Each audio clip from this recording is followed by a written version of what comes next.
Here's a little video update to our 944 plus 6-liter V8 project. In the last video, which was a long time ago, sorry about that. I haven't had a lot of time to really concentrate on this project that much.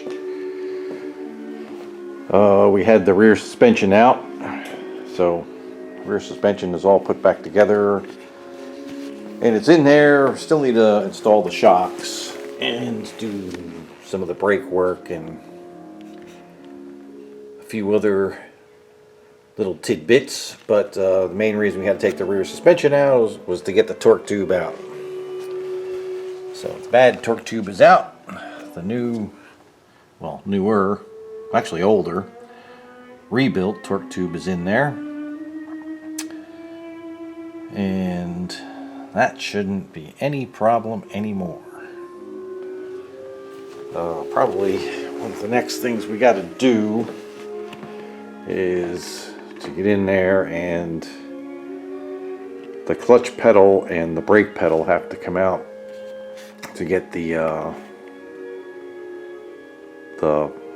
vacuum brake booster out of the car,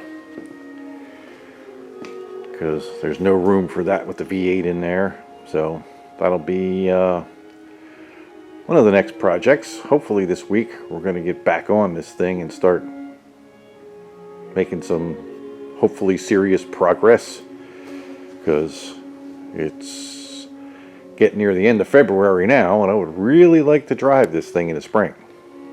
So I need to get back on it.